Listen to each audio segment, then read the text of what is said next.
الحمد لله نحمده ونستعينه ونستغفره ونؤمن به ونتوكل عليه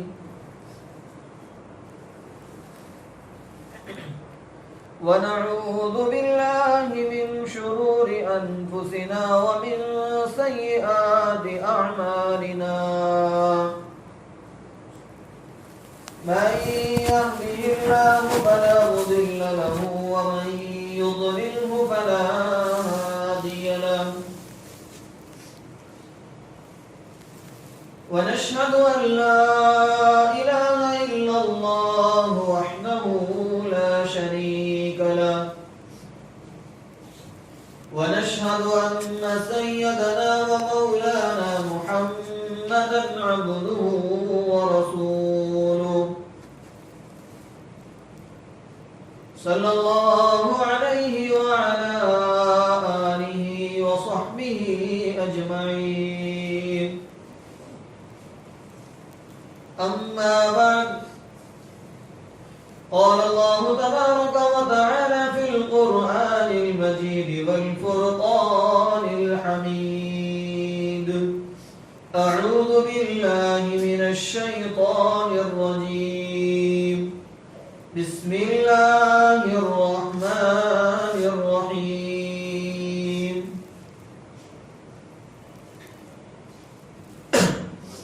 وأنكحوا الأيام منكم والصالحين من عبادكم وإمائكم إن يكونوا فقراء يغنيهم الله من فضله فقال تعالى في مقام آخر يا أيها الناس اتقوا ربكم الذي خلقكم من نفس واحدة وخلق منها زوجها وبث منهما رجالا كثيرا ونساء صدق الله العظيم وقال النبي صلى الله عليه وسلم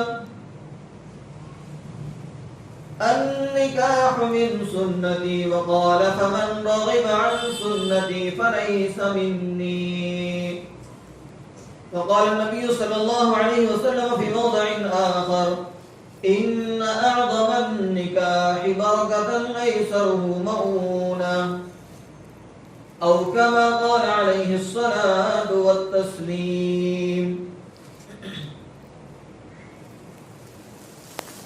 برادران اسلام اور معزز سامعین اکرام، سب سے پہلے ہم اللہ تعالیٰ کا شکر ادا کرتے ہیں۔ تمام تر تعریفیں اللہ رب العالمین کے لیے ہے جس نے اس جہاں کو پیدا فرمایا، اور تمام تعریفیں اس اللہ رب العالمین کے لیے ہیں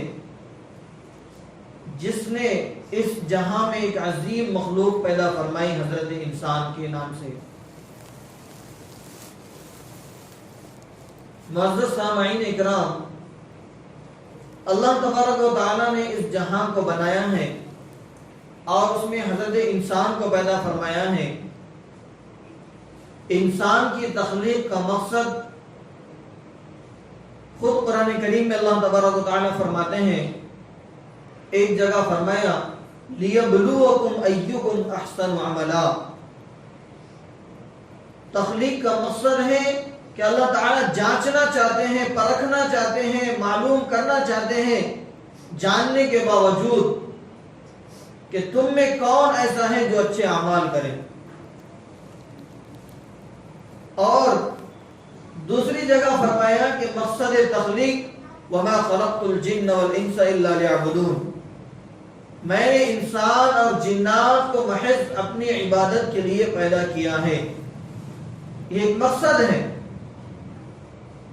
اور کس طرح اللہ تبارک و تعالیٰ نے انسان کو پیدا فرمایا ہے وہ بھی قرآن کریم میں اللہ تعالیٰ نے بہت ساری جگہوں پر ذکر فرمایا ہے۔ انسان کی تخلیق اللہ تبارک و تعالیٰ فرماتے ہیں یا ایھا الناس اے لوگو اتقوا ربکم اپنے رب سے ڈرو الذی خلقکم من نفس واحدہ جس نے تم کو ایک جان سے پیدا فرمایا ہے، جس نے تم کو ایک جان سے پیدا فرمایا ہے۔ وہ ایک جان کیا ہے؟ حضرت آدم علیہ السلام کی ذات۔ حضرت آدم علیہ السلام کی ذات کو اللہ تبارک و تعالیٰ نے پیدا فرمایا مٹی کے ذریعے سے۔ ثم خلقنا النطفة علقة فخلقنا العلقة مضغة فخلقنا المضغة عظاما فكسونا العظام لحما۔ یہ بات کی تخلیق کا ذکر ہے۔ پہلے اللہ تبارک و تعالیٰ نے حضرت آدم علیہ السلام کو جو پیدا فرمایا ہے اس کے بارے میں قرآن کریم میں اللہ تعالیٰ فرماتے ہیں وَلَقَدْ خَلَقْنَا الْإِنسَانَ مِنْ صَلْصَالٍ مِنْ حَمَإٍ مَسْنُونٍ، سڑے ہوئے گارے کی کھنکھناتی مٹی سے اللہ تبارک و تعالیٰ نے حضرت آدم علیہ السلام کو پیدا فرمایا۔ اسی کا ذکر قرآن کریم میں اللہ تبارک و تعالیٰ فرماتے ہیں یا ایھا الناس اتقوا ربکم، اے لوگو اپنے رب سے ڈرو الذی خلقکم من نفس واحدہ جس نے تم کو ایک جان سے پیدا کیا ہے، حضرت آدم علیہ السلام۔ پھر ان کے ذریعے سے حضرت حوا علیہ السلام کو پیدا فرمایا۔ اس کا ذکر بھی قرآن کریم میں اللہ تعالیٰ فرماتے ہیں الذی خلقکم من نفس واحدہ وخلق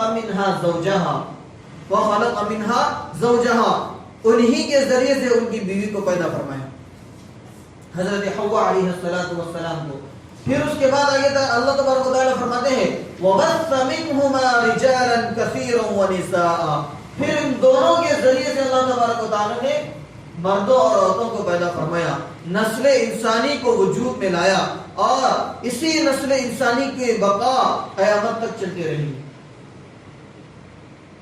یہی نسل انسانی کی بقا قیامت تک چلتی رہیں گی، اور ذریعہ بنے گا نکاح، ازدواجی زندگی، نکاح والی زندگی، رشتہ نکاح، یہ اس کا ذریعہ اور سبب بنے گی۔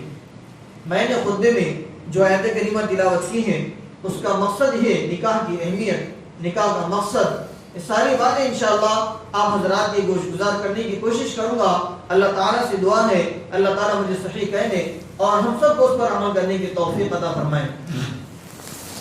معزز سامعین اکرام، اللہ تبارک و تعالیٰ نے نکاح کے بہت سارے مقاصد قرآن کریم میں بیان فرمائے ہیں۔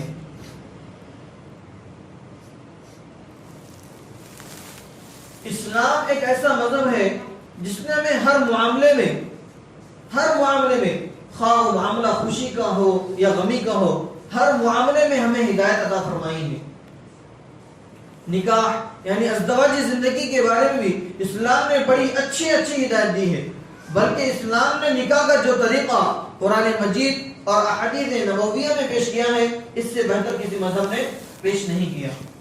اب دنیا کا جائزہ لیں، جتنا آسان نکاح اسلام نے منعقد کیا ہے اتنا آسان نکاح کسی اور مذہب میں نہیں ہے۔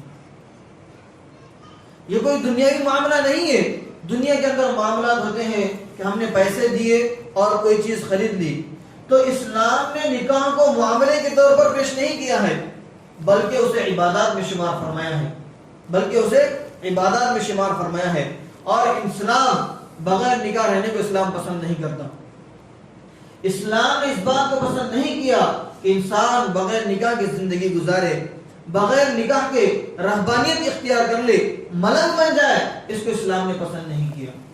قرآن کریم میں اللہ تبارک و تعالیٰ فرماتے ہیں وَأَنْكِحُوا الْأَيَامَ مِنْكُمْ وَالصَّالِحِينَ مِنْ عِبَادِكُمْ وَإِمَائِكُمْ وَأَنْكِحُوا الْأَيَامَ مِنْكُمْ وَالصَّالِحِينَ مِنْ عِبَادِكُمْ وَإِمَائِكُمْ إِنْ يَكُونُوا فُقَرَاءَ يُغْنِهِمُ اللَّهُ مِنْ فَضْلِهِ۔ قرآن کریم میں اللہ تبارک و تعالیٰ فرماتے ہیں تم میں جو بے نکاح ہو ان کا نکاح کر دو، اسی طرح تمہارے غلام اور لونڈیوں میں سے جو نکاح کے لائق ہو ان کا بھی نکاح کر دو، ہم یہ سمجھتے ہیں کہ نکاح ہوگا، بیوی آئیں گی، اس کا نان نفقہ، روٹی کپڑا، گھر وغیرہ ضروریات کا انتظام کرنا ہوگا۔ ابھی تو میں تنہا ہوں، اکیلا ہوں، اتنا سارا انتظام کیسے کر سکوں گا؟ خود کے کھانے کے لالے پڑے ہوئے ہیں، خود کا گھر نہیں ہے، بیوی کو لا کر کہاں سر پر بوجھ ڈالوں؟ اور خود گناہوں میں مبتلا ہو جاتا ہے انسان، خود گناہوں میں مبتلا ہے، آخرت کی فکر نہیں ہے، اللہ کا ڈر نہیں ہے۔ کیوں؟ اس لیے کہ جائز خواہشات جب پوری نہیں ہوتی تو ناجائز خواہشات کے راستے مل جاتے ہیں۔ جائز خواہشات جب پوری نہیں ہوتی ہے تو ناجائز خواہشات کے راستے مل جاتے ہیں. تو اللہ تبارک و تعالی فرماتے ہیں وَأَنْكِحُوا الْأَيَامَ مِنْكُمْ وَالصَّالِحِينَ مِنْ عِبَادِكُمْ وَإِمَائِكُمْ, تم میں جو بھی نکاح ہو ان کا نکاح کر دو. اسی طرح تمہارے غلام اور لوڈیوں میں سے جو نکاح کے لائق ہو ان کا بھی نکاح کر دو. ہم یہ سمجھتے ہیں کہ بیوی آئیں گے تو اس کا نام نفقہ کون اٹھائے گا؟ قرآن کریم میں اللہ تبارک و تعالیٰ فرماتے ہیں إِن يَكُونُوا فُقَرَاءَ يُغْنِيهِمُ اللَّهُ مِن فَضْلِهِ, اگر تم فقیر اور مسکین ہو اللہ تعالیٰ اپنے فضل سے تم کو غنی کر دیں گے. اللہ تعالیٰ وعدہ دے رہے ہیں نکاح میں برکت ہے. اللہ تبارک و تعالیٰ خود اعلان کر رہے ہیں إِن يَكُونُوا فُقَرَاءَ يُغْنِيهِمُ اللَّهُ مِن فَضْلِهِ, اگر تم فقیر اور مسکین ہو اللہ تعالیٰ اپنے فضل سے تم کو غنی کر دیں گے. کسی اور کے سامنے آپ کو ہاتھ پھیلانے کی ضرورت نہیں رہی. تین لوگوں کی اللہ تعالیٰ مدد فرماتے ہیں, تین آدمیوں کی اللہ تعالیٰ مدد فرماتے ہیں. نبی کریم صلی اللہ علیہ وسلم نے ارشاد فرمایا اللہ تعالیٰ تین آدمیوں کی مدد فرماتا ہے. ایک وہ آدمی جس نے اپنے آقا کے ساتھ مکاتبت کی. پہلے زمانے میں غلام ہوا کرتے تھے, مسلمانوں کے غلام ہوا کرتے تھے یا پھر مسلمان کسی کے غلام ہوا کرتے تھے. اب اس کو آزاد کرانے کے لیے کچھ درہم دینا پڑتا تھا تو وہ مالک جو ہے اس کو آزاد کر دیتا تھا. پھر وہ انسان کیا ہو جاتا؟ آزاد ہو جاتا تھا. یا اس کو کوئی شخص خرید کر کے اس کی غلامی میں سے اپنی غلامی میں لیتا تھا. یا کوئی شخص ایسا رہتا تھا اس کو کوئی خریدنے والا نہیں ہوتا تو وہ اپنے آقا سے کہتا کہ مجھے ایک رقم متعین کر دو, اتنے 1000 درہم میں دے دوں گا, مجھے آزاد کر دینا. اس کے لیے مجھے وقت دے دو, میں 1 مہینے میں 1000 روپے کما کر کے لا کر کے دے دوں گا اور مجھے آزاد کر دینا. اس کو کہتے ہیں مکاتب. اس کو کیا کہتے ہیں؟ مکاتب. ایک وہ آدمی جس نے اپنے آقا کے ساتھ مکاتبت کی, اس نے اپنے مولا سے معاملہ کیا کہ میں تم کو اتنا درہم دوں گا, تم مجھے مکاتب بنا دو تاکہ مجھے آزادی مل جائے. اب اس کے مولا نے اس کی بات منظور کر کے اسے مکاتب بنا دیا. اب وہ مکاتب بدلے کتابت ادا کرنے کی نیت رکھتا ہے اور اس کے لیے درہم پیسہ جمع کرنے کی کوشش کرتا ہے. اللہ تعالیٰ اس کی مدد فرماتے ہیں. تین آدمیوں کی اللہ تعالیٰ مدد فرماتے ہیں. اس میں سے ایک یہ کیونکہ انسان کی جو اصل ہے وہ ہے آزادی. وہ کیا ہے؟ آزادی. انسان غلام بن کر رہے یہ اللہ تعالیٰ کو بھی پسند نہیں ہے. تو اگر کوئی بندہ یہ نیت رکھتا ہے کہ میں اپنی درہم جمع کر کے اپنے آپ کو آزاد کر لوں گا, اللہ تعالیٰ اس کی مدد فرماتے ہیں. اور دوسرا, ایک آدمی اس لیے نکاح کرتا ہے کہ میں گناہوں سے بچوں, حرام کاری سے بچوں, آنکھوں کے زنا سے بچوں, ہاتھ کے زنا سے بچوں, پیروں کے زنا سے بچوں, پاک دامنی حاصل کر لوں اور اللہ کا ڈر میرے دل میں باقی رہے. نکاح کا مقصد بھی یہی, نکاح کا مقصد بھی یہی ہے. اللہ کے رسول صلی اللہ علیہ وسلم نے نکاح کا مقصد بیان فرماتے ہوئے ارشاد فرمایا غض البصر واحسن للفرج, بدنگاہی سے باز رکھتا ہے اور شرمگاہ بھی محفوظ ہو جاتی ہے. تو فرمایا اگر کوئی آدمی اس نیت سے نکاح کرتا ہے کہ میں گناہ سے بچوں, حرام کاری سے بچوں, پاک دامنی حاصل کر لوں, زنا سے بچوں, تو اللہ تعالیٰ اس کی مدد فرماتے ہیں. اللہ تعالیٰ اس کی مدد فرماتے ہیں. اور تیسرا مجاہد جو اللہ کے راستے میں اپنی جان ہتھیلی پر رکھ کر نکلتا ہے. تو اللہ کے رسول صلی اللہ علیہ وسلم نے فرمایا اللہ کے ذمہ ہے کہ اس کی مدد کرے, اللہ کے ذمہ ہے کہ اس کی مدد کرے. اب اللہ تعالیٰ جس کی مدد فرمایا اس سے بڑھ کر اہمیت کا کیا ثبوت ہوگا, اس سے بڑھ کر اور کیا فضیلت ہوگی. اللہ تعالیٰ خود اعلان کر رہے ہیں یقولوا فقراء یغنیہم اللہ من فضلہ, اگر تم فقیر اور مسکین ہونے کا اندیشہ رکھتے ہو تو تم نکاح کر لو, تمہیں اور فقیر تمہیں غنی اور مالدار میں کر دوں گا. نکاح کوئی چھوٹا دنیاوی معاملہ نہیں ہے. نکاح ایک بہت بڑی عبادت ہے. نکاح ایک بہت بڑی عبادت ہے. یہ ایسی سنت ہے جس کو ہر نبی نے ادا کی ہے. تمام انبیاء علیہم السلام کی سنت ہے نکاح کرنا. اللہ کے رسول صلی اللہ علیہ وسلم نے ایک حدیث میں ارشاد فرمایا اربع من سنن المرسلین, 4 باتیں ہر نبی کی سنت ہے. 4 باتیں ہر نبی کی سنت ہے. النکاح والتعطر والسواک والحیا, نکاح کرنا, خوشبو کا استعمال کرنا, مسواک کرنا اور حیا, یہ ہر نبی کی سنت ہے. ہر نبی نے نکاح کیا ہے سوائے حضرت یحییٰ کے, سوائے حضرت عیسیٰ علیہ السلام کے. لیکن قرب قیامت حضرت عیسیٰ علیہ السلام بھی دنیا میں تشریف لائیں گے, ان کا بھی نکاح ہوگا, ان کی بھی اولاد ہوگی, اس کے بعد ان کی وفات ہوگی اور انہیں آپ صلی اللہ علیہ وسلم کے بازو میں دفن کیا جائے گا. عیسیٰ علیہ السلام کے بارے میں قرآن مجید میں اور احادیث نبویہ میں صاف اعلان کر دیا گیا ہے. جبکہ مرزا غلام احمد قادیانی کہتا ہے کہ عیسیٰ علیہ السلام آسمان پر نہیں اٹھا لیے گئے بلکہ انہیں موت دے دی گئی ہے، اور وہ کشمیر کے اندر یار خان نامی ایک محلہ ہے اس کے اندر مدفون ہے۔ عیسیٰ علیہ السلام کو سب سے زیادہ ماننے والے یہودی، اور آج یہودی جو دنیا میں پوری دنیا پر حکومت کر رہے ہیں وہ عیسیٰ علیہ السلام کی قبر کو تلاش کرنے میں مصروف ہے۔ فلسطین کی طرف جاتے ہیں کہ کہیں وہاں قبر نہ مل جائے کیونکہ وہ انبیاءوں کا مسکن رہا ہے، ملک کے شام کی طرف جاتے ہیں وہیں شاید مل جائے خبر نہیں مل رہی ہے۔ اور مرزا غلام احمد قادیانی کہتا ہے کہ عیسیٰ علیہ السلام کی وفات ہو گئی اور وہ جو ہے کشمیر کے اندر ایک یار خان نامی محلہ ہے اس کے اندر وہ مدفون ہے۔ یہ غلط فہمی ہے۔ بہرحال میں آپ حضرات کے سامنے نکاح کے متعلق باتیں کر رہا ہوں۔ اللہ کے رسول صلی اللہ علیہ وسلم نے فرمایا اربع من سنن المرسلین، 4 باتیں ہر نبی کی سنت ہے، النکاح والتعطر والسواک والحیا، نکاح کرنا، خوشبو کا استعمال کرنا، حیا، اور چوتھی چیز کیا ہے؟ مسواک کرنا۔ یہ ہر نبی کی سنت رہی ہے۔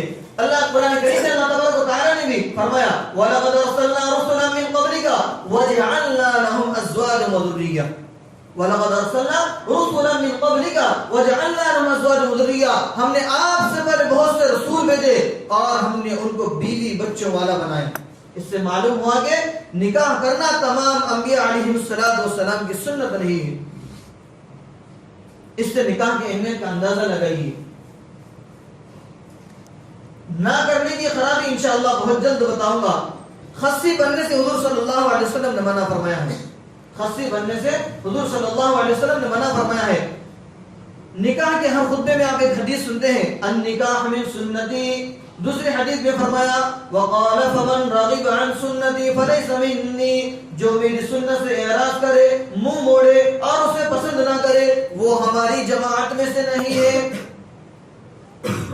صحابہ کرام رضوان اللہ علیہم اجمعین جہاد کے لیے جاتے تھے، بیوی بچوں کو ساتھ میں لے جانا بڑا مشکل ہوتا تھا کیونکہ جہاد کے لیے بڑے لمبے سفر ہوتے تھے۔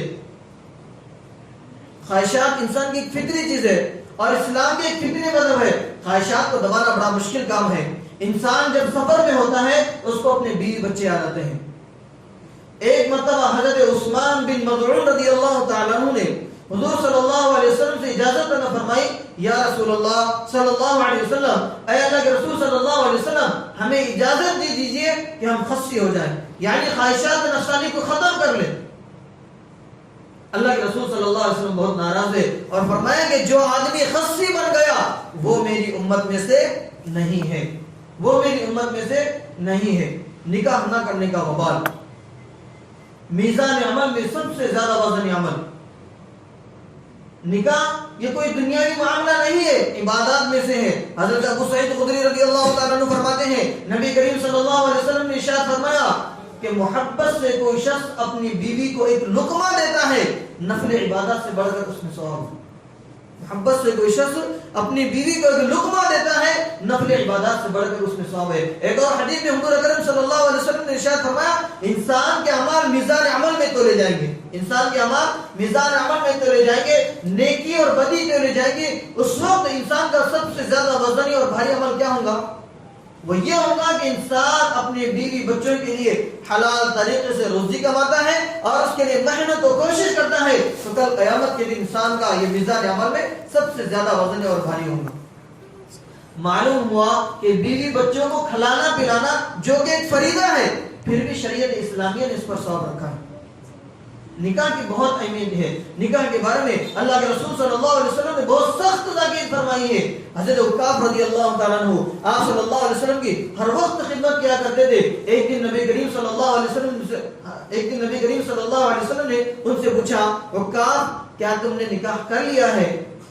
کیا تم نے نکاح کر لیا ہے؟ صحابی رضی اللہ تعالیٰ عنہ نے فرمایا اے اللہ کے رسول صلی اللہ علیہ وسلم میں نے نکاح نہیں کیا، میں نے نکاح نہیں کیا۔ تو آپ صلی اللہ علیہ وسلم نے فرمایا تم نے نکاح کیوں نہیں کیا؟ کیا تم نکاح کرنے کی طاقت رکھتے ہو؟ عرض کیا طاقت تو رکھتا ہوں۔ تو آپ صلی اللہ علیہ وسلم نے فرمایا پھر بھی نکاح کیوں نہیں کرتے؟ نکاح کر لو، اس لیے کہ میری امت میں بدترین لوگ وہ ہیں جو دنیا سے بغیر نکاح کے چلے گئے، جو دنیا سے بغیر نکاح کے چلے گئے۔ نکاح کی اہمیت کا اندازہ لگائیے کہ صحابہ نکاح کے بارے میں کیا فرماتے ہیں۔ حضرت عبداللہ بن مسعود رضی اللہ تعالیٰ عنہ جلیل القدر صحابی ہے، وقت کے بہت بڑے فقیہ ہے، آپ صلی اللہ علیہ وسلم کے خادم ہیں۔ وہ فرماتے ہیں اگر مجھے کسی طرح یہ معلوم ہو جائے کہ میری زندگی میں اب صرف 10 دن باقی ہے اور میں نے نکاح نہیں کر لیا تو میں نکاح کر لوں، میں نے نکاح نہیں کیا تو میں نکاح کر لوں۔ صحابہ نکاح کی اہمیت کو سمجھتے تھے۔ حضرت معاذ رضی اللہ تعالیٰ عنہ کا ہمارے مبارک میں آپ کو بتلاتا چلوں، حضرت معاذ وہ صحابی ہے جن کو جن کے بارے میں نبی کریم صلی اللہ علیہ وسلم نے ارشاد فرمایا اعلمهم بالحلال والحرام معاذ بن جبل، میری امت میں سب سے زیادہ حلال و حرام کو جاننے والے حضرت معاذ بن جبل رضی اللہ تعالیٰ عنہ۔ حضرت معاذ وہ صحابی ہے جن کو نبی کریم صلی اللہ علیہ وسلم نے اپنے زندگی کے آخری دور میں یمن کا حاکم بنا کر بھیجا تھا۔ حضرت معاذ رضی اللہ تعالیٰ عنہ بیمار ہیں اور ان کی 2 بیویاں ہیں، دونوں بیویوں کا ایک کے بعد دیگر انتقال ہو جاتا ہے، اور حضرت معاذ رضی اللہ تعالیٰ عنہ خود تعاون میں مبتلا ہے اور فرماتے ہیں کہ میرا نکاح کر دو، میرا نکاح کر دو، میرا نکاح کر دو، اس لیے کہ میں اللہ کے دربار میں بغیر نکاح کے یعنی مجرد ہو کر جانا پسند نہیں کرتا، اور میں یہ پسند نہیں کرتا کہ خدا کے دربار میں بغیر نکاح کے چلا جاؤں۔ صحابہ نکاح کی اہمیت کو سمجھتے تھے۔ حضرت عبداللہ بن مسعود رضی اللہ تعالیٰ عنہ کیا فرماتے ہیں اگر مجھے کسی طرح یہ معلوم ہو جائے کہ میری زندگی میں اب صرف 10 دن باقی ہے تو میں نکاح کروں گا۔ نکاح کے بارے میں اللہ تعالیٰ قرآن کریم میں کیا فرماتے ہیں؟ فرمایا کہ نکاح اللہ کی آیت ہے، نکاح اللہ کی آیت ہے۔ نکاح اللہ کی آیت کیا ہے؟ نکاح کے مقصد قرآن مجید میں اللہ تعالیٰ نے بہت سارے مقاصد بیان فرمائے ہیں۔ اللہ تعالیٰ قرآن پاک میں فرماتے ہیں وَمِنْ آيَاتِهِ أَنْ خَلَقَ لَكُم مِّنْ أَنفُسِكُمْ أَزْوَاجًا لِتَسْكُنُوا إِلَيْهَا، فرمایا کہ تمہارے ازدواج زندگی ہم نے تمہارے لیے تمہارے ہی جنس سے جوڑے پیدا کیے، تمہارے جنس سے جوڑے پیدا کیے۔ کیوں؟ لِتَسْكُنُوا إِلَيْهَا، تمہارے ازدواج زندگی، تمہاری نکاح والی زندگی، یہ رشتہ نکاح ہماری آیت ہے۔ کیوں؟ لِتَسْكُنُوا إِلَيْهَا، تاکہ تم ان کے ذریعے سے سکون حاصل کرو، اطمینان حاصل کرو۔ اور فرمایا کہ جو بندہ نکاح کرتا ہے اللہ تعالیٰ کے ذمہ ہے کہ اللہ تعالیٰ اس کے دل میں محبت پیدا کر دے۔ لِتَسْكُنُوا إِلَيْهَا وَجَعَلَ بَيْنَكُمْ مَوَدَّةً وَرَحْمَةً، فرمایا کہ ہم نے تمہارے دلوں میں مودت اور محبت پیدا کر دی۔ قرآن کریم میں اللہ تعالیٰ اپنی آیت بتلا رہے ہیں۔ نکاح اللہ کی آیت ہونے کا کیا مطلب ہے اس کو ایک مثال سے سمجھ لیجیے۔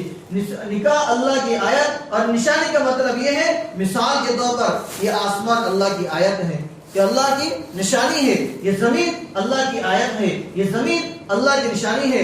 قرآن کریم میں 30ویں پارے میں اللہ تعالیٰ کیا فرماتے ہیں؟ افلا ينظرون الى الابل كيف خلقت، کیا تم نے اونٹ کو نہیں دیکھا کہ اللہ تعالیٰ نے اسے کیسے پیدا کیا ہے؟ والى السماء كيف رفعت، کیا تم نے آسمان کو نہیں دیکھا کہ اللہ تعالیٰ نے اسے کیسے بلند کیا ہے؟ والى الارض كيف سطحت، کیا تم نے زمین کو نہیں دیکھا کہ اللہ تعالیٰ نے اس کو کیسے پھیلا دیا ہے، کیسے بچھا دیا ہے؟ تو اللہ تعالیٰ نے قرآن کریم میں فرمایا وَمِنْ آيَاتِهِ، یہ اللہ کی آیت ہے۔ مثال کے طور پر آسمان اللہ کی آیت میں سے ہے، زمین اللہ کی آیت میں سے ہے۔ کیا کوئی آسمان بنا سکتا ہے؟ کیا کسی کو طاقت ہے کہ وہ آسمان بنا کر دکھا دے؟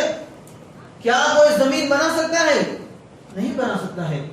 دن اللہ نے بنایا، رات اللہ نے بنائی، دن اللہ کی نشانی ہے، رات اللہ کی نشانی ہے، اور اللہ تعالیٰ نے چیلنج کیا ہے، کیا تم میں سے کوئی ایسا ہے جو رات میں دن نکال دے، جو دن میں رات نکال دے؟ کوئی نہیں کر سکتا ہے، کوئی ایسا نہیں بنا سکتا ہے۔ یہ ذات صرف تنہا اللہ کی ذات ہے۔ اللہ تعالیٰ یہ کہہ رہے ہیں کہ جس طرح آسمان اور زمین میری نشانی ہے، جس طرح آسمان اور زمین میری آیت ہے، جس طرح رات دن میری نشانی ہے، جس طرح ساری کائنات میری نشانی ہے، نکاح بھی اللہ تعالیٰ کی دی ہوئی نشانی ہے، نکاح بھی اللہ تعالیٰ کی دی ہوئی آیت ہے۔ اسی لیے اللہ تعالیٰ نے قرآن پاک میں فرمایا یا ایھا الناس اتقوا ربکم، اگر تقوی پیدا ہو سکتا ہے تو وہ نکاح کے ذریعے پیدا ہو سکتا ہے۔ اس لیے کہ انسان جب نکاح کرتا ہے اس کے نگاہوں کی حفاظت ہو جاتی ہے، اس کے ہاتھ کی حفاظت ہو جاتی ہے، اس کے پیروں کی حفاظت ہو جاتی ہے۔ جب نکاح میں تاخیر ہوتی ہے تو انسان غلط راستے اختیار کر لیتا ہے، غلط راستے اختیار کر لیتا ہے۔ اس کو میں مثال سے آپ کو سمجھاتا ہوں۔ اگر کوئی لڑکا 15 سال کی عمر میں بالغ ہو جائے، اگر کوئی لڑکا 15 سال کی عمر میں بالغ ہو جائے، عموماً 15 سال کی عمر میں لڑکے بالغ ہو جاتے ہیں، 15 سال کی عمر میں اس کی 10ویں ہو جاتی ہے، اس کے بعد وہ 2 سال PUC پڑھتا ہے، اس کے بعد 4 سال انجینئرنگ کرتا ہے، 15 سال کے بعد سے 6 سال ہو گئے 21 سال، اس کے بعد وہ انٹر کرتا ہے 3 سال، اس کے بعد اور 3 سال ملا لیجیے 24 سال، اس کے بعد وہ لوکل جاب ڈھونڈتا ہے تاکہ ایکسپیرینس ملے، تجربہ حاصل ہو، اس کو سرٹیفکیٹ ملے باہر جا کر جاب کرنے کے لیے۔ اب اس کی عمر ہونے جا رہی ہے 24 سے 26 تک جا رہی ہے، 26 سال کی عمر ہو رہی ہے، اس کے بعد وہ 2 سال سعودی کے لیے باہر ملک کے لیے جا رہا ہے۔ اب وہ آ رہا ہے 28 سال کی عمر میں، 28 سال کی عمر میں اب ماں باپ کہہ رہے ہیں کہ میرا بیٹا اب نکاح کے قابل ہو گیا، کما کے لایا، اب اس کا نکاح کر دو، اب اس کا رشتہ کر دو۔ معزز سامعین کرام، تھوڑا سا جائزہ لے لیجئے، 15 سال کی عمر میں اگر کوئی لڑکا بالغ ہو رہا ہے، 28 سال کی عمر تک وہ اپنے آپ کو کیسے کنٹرول کریں گے؟ جیو کا دور ہے، انٹرنیٹ کا دور ہے، فحاشی عام ہے، باہر نکلتے ہی غلط نگاہ پڑتی ہے، عریانیت عام ہو گئی ہے، ننگا پن عام ہو گیا ہے۔ موبائل کے ذریعے سے، ٹیلی ویژن کے ذریعے سے، ٹی وی کے ذریعے سے، مخلوط تعلیم کے ذریعے سے انسان اپنے آپ پر کیسے کنٹرول کرے گا؟ وہ گناہوں میں مبتلا ہو جائے گا، اور اس کی سزا کس کو ملے گی؟ والدین کو ملیں گی۔ اللہ کے رسول صلی اللہ علیہ وسلم نے فرمایا اگر ماں باپ لڑکے کی صحیح تربیت کر کے بڑا ہونے کے بعد اس کا نکاح نہ کرے اور وہ بندہ گناہوں میں مبتلا ہو جائے تو اس گناہ کا وبال اس پر بھی آئے گا، اس کے سرپرستان یعنی والدین پر بھی آئے گا۔ سوچنے والی بات ہے، نکاح کی اہمیت کا اندازہ نہیں ہے جس کی وجہ سے ہم گناہوں میں مبتلا ہو رہے ہیں۔ نکاح کی اہمیت کو سمجھنے کی ضرورت ہے۔ نکاح اللہ کی بہت بڑی نعمت ہے۔ اب کب نکاح کرنا چاہیے، کس طرح نکاح کرنا چاہیے اور کیسے نکاح کرنا چاہیے، انشاءاللہ اس کو اگلے نشست میں بیان کیا جائے گا۔ اس کو میں ایک حدیث پاک میں اللہ کے رسول صلی اللہ علیہ وسلم نے فرمایا تنکح المرأة لأربعین، انسان جو نکاح کرتا ہے 4 بنیاد پر کرتا ہے، لمالہا ولجمالہا ولحسبہا ولدینہا۔ اللہ کے رسول صلی اللہ علیہ وسلم نے فرمایا، مشکات شریف کی روایت ہے، فر بذات الدین تربت یداکا، انسان جو نکاح کرتا ہے یا تو لمالہا، لڑکی کا مال دیکھ کر کے نکاح کرتا ہے، ولجمالہا، اس کے حسن و جمال کو دیکھ کر نکاح کرتا ہے، ولحسبہا، اس کے خاندان کو دیکھ کر نکاح کرتا ہے، ولدینہا، اور اس کے دین کو دیکھ کر نکاح کرتا ہے۔ اللہ کے رسول صلی اللہ علیہ وسلم نے فرمایا فر بذات الدین، تم دین کو ترجیح دینا، تربت یداکا، یہ تمہارے لیے دنیا میں بہتر ہوگا اور آخرت میں بھی بہتر ہوگا۔ کیوں؟ اس لیے کہ اللہ کے رسول صلی اللہ علیہ وسلم نے دوسری حدیث میں فرمایا الدنیا کلھا متاع، یہ دنیا پوری کی پوری ایک چیز ہے، وخیر متاع الدنیا المرأة الصالحہ، اس میں بہترین چیز اگر کوئی ہے تو وہ نیک بیوی کا مل جانا ہے، نیک بیوی کا مل جانا ہے۔ ضرورت اس بات کی ہے کہ نکاح کی اہمیت کو ہم سمجھے۔ یہ دور فتنوں کا دور ہے، ہمارے گناہ دن بدن بڑھتے جا رہے ہیں، ہمیں احساس نہیں ہو رہا ہے۔ کل قیامت کے دن ان گناہوں کا احساس ہوگا، اس وقت دیر ہو چکی ہوں گی۔ وقت سے پہلے اپنے آپ کا جائزہ لے، حاسبوا انفسکم قبل ان تحاسبکم، اے لوگو ہم میں سے ہر شخص اپنی ذات کا جائزہ لے لے قبل اس کے کہ ہماری ذات کا قیامت کے دن جائزہ لیا جائے۔ اللہ تعالیٰ سے دعا ہے اللہ تعالیٰ ہمیں کہیں سنی باتوں پر عمل کرنے کی توفیق عطا فرمائے۔